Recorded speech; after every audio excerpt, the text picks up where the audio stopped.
So this week for Fallout Friday, we have a continuation of last week's Corsair video, where we're going to take some of these clear plastic ones and show off some things you can do with it. Now obviously you can just paint the base and leave this as is, and that would be perfectly acceptable.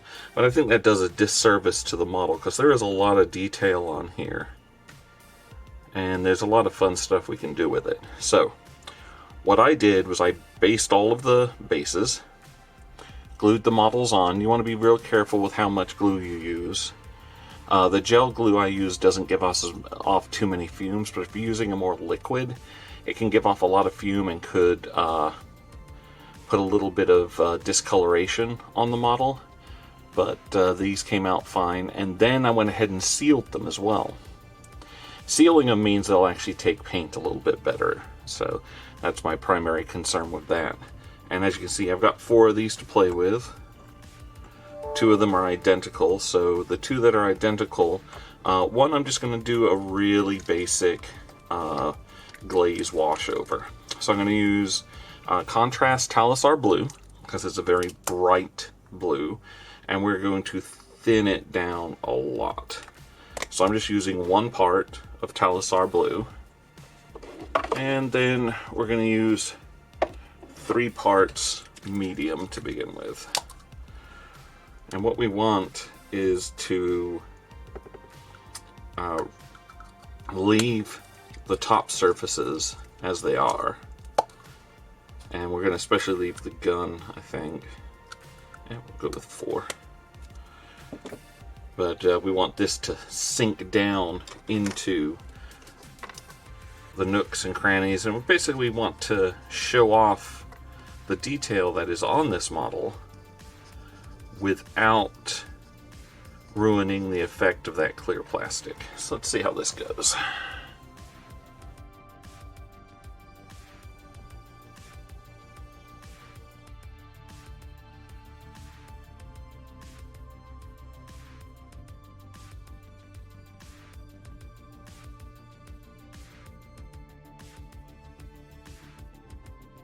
Okay, so as you can see, we've still kept the see-through plastic quality, and while this does have to dry, it's darkened up and it's picking up a lot of highlights. It's picking up all of the highs and lows. So here's just a side-by-side. I think that looks way better than just that basic plastic. Gives it a much more hollow feel to it, to me anyway. So this one we would call done as far as the model goes, and we would paint the base and be fine. Now another thing we can do, which is a little different, I've seen it done a lot actually in pictures online, is to give it a partially cloaked appearance, like it's going in or out of a cloaking field.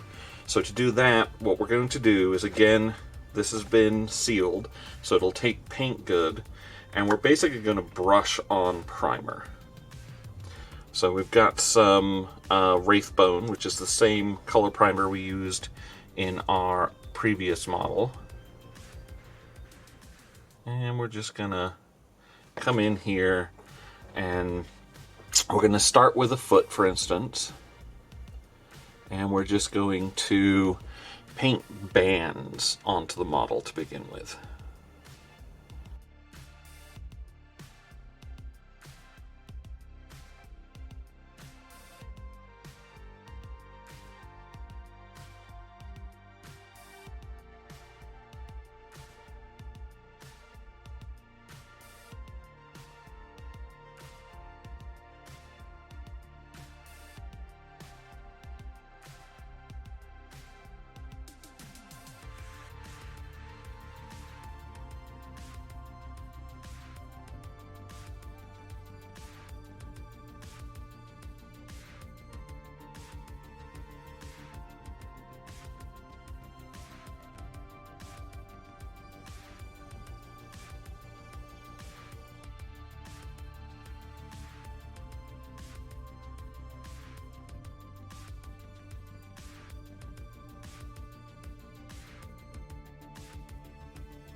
Okay, so looks a little wild right now with all of the striping, and we're going to need to wait for it to dry to paint over that base coat. But what we're going to do while it's doing that, since we'll start at the bottom and go up, is we'll go ahead and use our Tallisar blue mixture, which is still good. We'll just add a couple more bits of medium to it.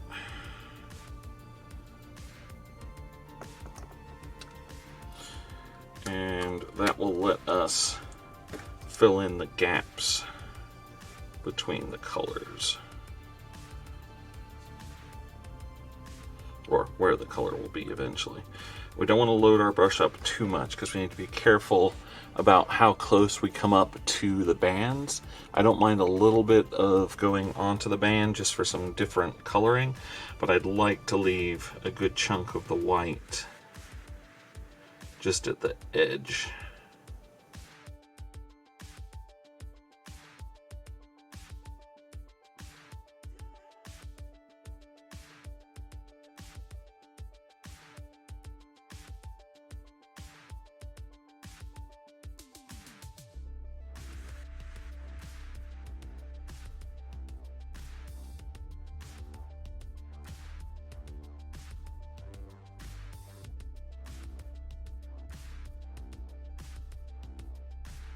Alright, so now we're going to start on the bottom again, working on these patches that we have put color onto.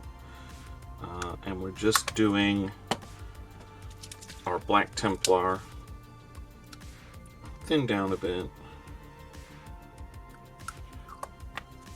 We're just going to go in there and start going over these sections.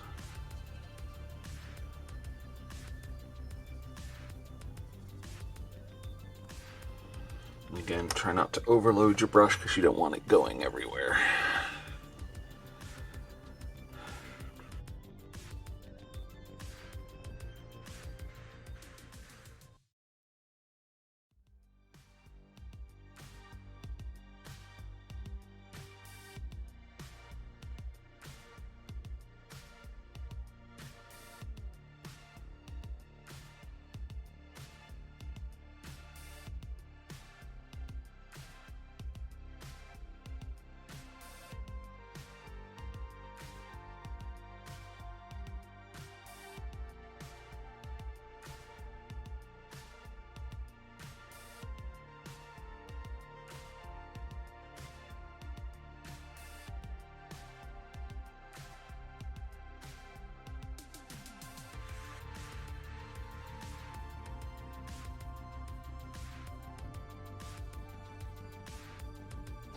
So you can start to see what we're going for here.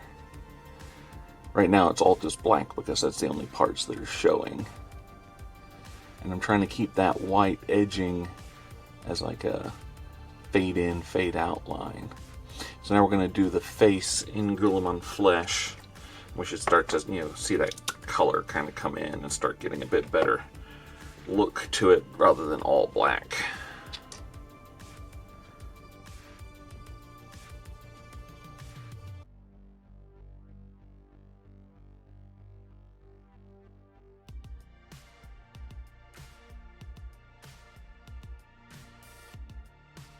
Alright, so while the face dries, before we go on to the hair, I'm going to apply the barrel of the gun, just like we did on our original one, with some Blood Angels Red.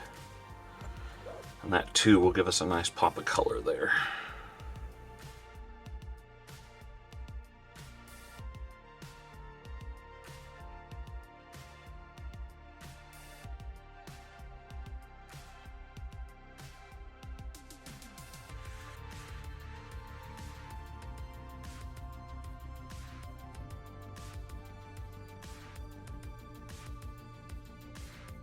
Alright, so I hit the power and the power cell and the grip a bit as well. Now for his hair, I think we're going to go with Nazdrag Yellow to give us kind of a dirty blonde look. Just make him have a little bit of a different appearance. And again, also try and get a splash of color in there.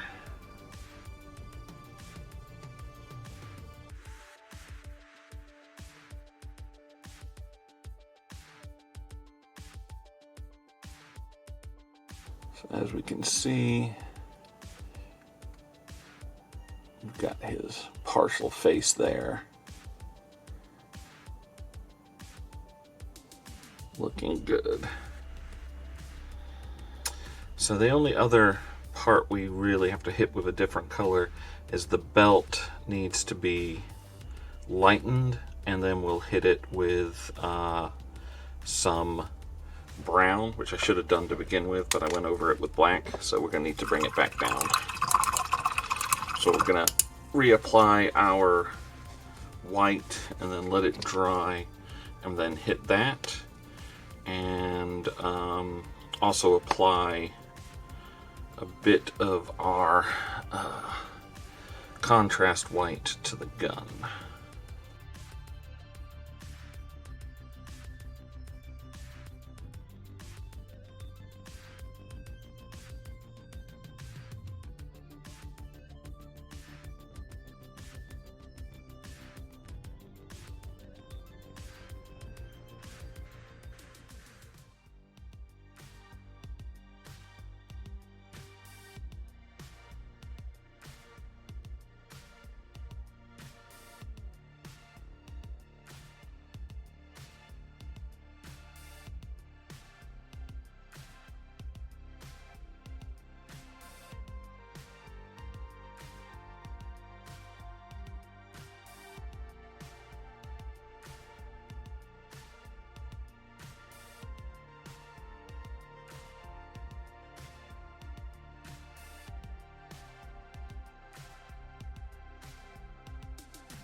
So I went ahead and did the base while I was waiting for part of it to dry, because I realized that I had the pouch still to do as well under there. So yeah, this is pretty much looking how I wanted it to. So we're going to wait for stuff to dry, and then we'll finish up the base. And actually, and then we'll also add the like a little bit of dry brush probably here and on the foot for weathering, and do the snaps on the shoulder there.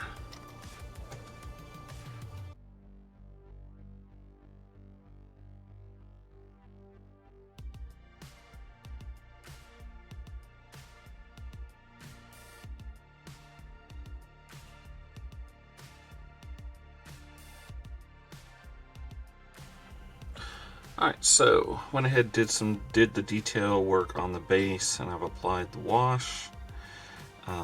Gone ahead and done a little bit of dry brushing on the hem where it is in phase, and picked out the buttons on the shoulder there to give it a little bit of brightness.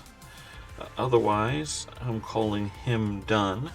Now I went with, a stripy kind of pattern for this one. For others, I may do just kind of blobs. So we'll see how those come out as well. But this is just, an example of doing this to where you kind of get a little bit more of an interesting appearance for this kind of half in, half out cloak. But yeah, so we're gonna ring the base and seal it, and then we'll apply probably again only a single tuft due to the busy nature of this base. Okay, so we are back and we are sealed. So, as we can see, there we go, their focus did respond. These guys are looking good. Just have to add some tufts onto the base. Now these are identical models, so they have identical bases. One of the things you can try and do is change up the base if you want, when you have multiple models like this. Problem is, these are peg holes, so the feet usually aren't going to line up properly. So instead, what you can do is use tufts to kind of change up the way the base looks. So in this case, we're just going to apply them in different spots, and that'll give us the appearance of a different base. So this little one first, and I'm going to kind of put it here at the front where it's a little bare.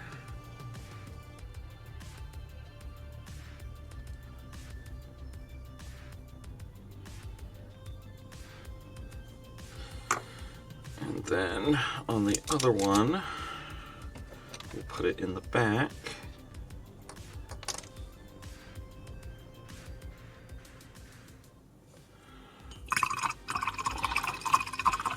Make sure to clean the brush as quickly as possible so we don't keep any residual glue on it. And we're just gonna tuck this right there. And that'll give the, from a distance, it'll draw the eye away from the similarities and show the differences. But yeah, so that's our two, a very basic stealth model and the more advanced. So I have a couple more of these that I'm going to paint off stream. We may have some pictures put up and some quick vids, but for now these are done. As I said, this is for the War Games News Radio's monthly challenge for December, so I need to finish up the other 4 coarser models that I have for that, and then I'll probably what I'll do is I'll put up some group shots once I have them all done. Hopefully I should be receiving the newest wave of models soon, so that'll be the New Vegas companions, so we can start digging into those. But I'm waiting for confirmation on the warehouse shipment from the US store. Apparently they were a little delayed in getting it all put together, but the last I heard from them, they had it all in. They were just waiting to unbox and get it out the door. So we'll see if we have that for next week.